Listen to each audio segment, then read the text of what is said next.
হ্যাঁ selfie man, পালাও তো ছবি তোলো।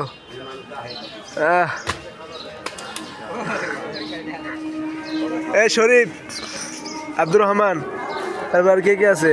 এই এই ইতিহাস সম্পর্কে কিছু জানো? এখানে কিছু মানে ইয়া যে এখানে পর্যটন ঘুরতে আসছে সম্বন্ধে কিছু জানো তোমরা? এতগুলো জানো না? কেউ জানে না? হ্যাঁ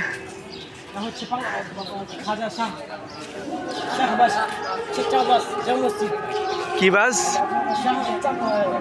শাহবাজ, মানে এটা বিস্তারিত একটু ইয়া করলে ভালো হতো ইতিহাসটা। এ করিম ভাই জানেন আপনি? আব্দুল করিম ভাই ইতিহাস, এই ইতিহাস জানেন কিছু?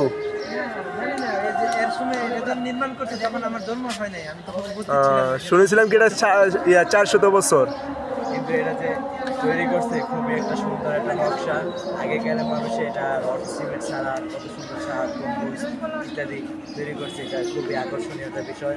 তারপর এই যে এই সাইডে একটা দেওয়াল, এটার ছাদটা ডালু ছাদ, রড সিমেন্ট ছাড়া ডিরেক্ট মাটি দিয়ে তৈরি। ছাদটা অনেক সুন্দর, এখনো 2 বছর পরেও কোনো বিধ্বংসী হয়। এই সকল জিনিস যাক, শুক্রিয়া, জাযাকাল্লাহ। এই জিনিসটার আশঙ্কা জন্ম নেয়। এগুলো কীভাবে নির্মাণ হয়েছে? যে আগের কালের মিস্ত্রিরা তারা কি তো কারিগর, কত দক্ষ মিস্ত্রি ছিল, তারা এগুলো রড ছাড়া সিমেন্ট ছাড়া একদম নির্মাণ করছে, তা এখন পর্যন্ত বিদ্যমান। ইনশাআল্লাহ ভবিষ্যতে আর কয়েক শতাব্দী পর্যন্ত থাকার আশঙ্কা, সম্ভাবনা রয়েছে। শুক্রিয়া ভাই। তাই যে আগের কালের মানুষদের হাতের দক্ষতা, তাদের কাজের কত স্পৃঙ্গ, তাদের কাজের কত স্পৃহা, তো এইগুলো আমাদেরকে শিক্ষা দেয় যে আগের কালের মানুষদের অবস্থা কেমন ছিল।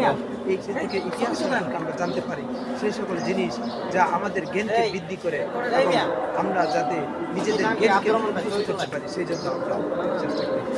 শুক্রিয়া, জাযাকাল্লাহ।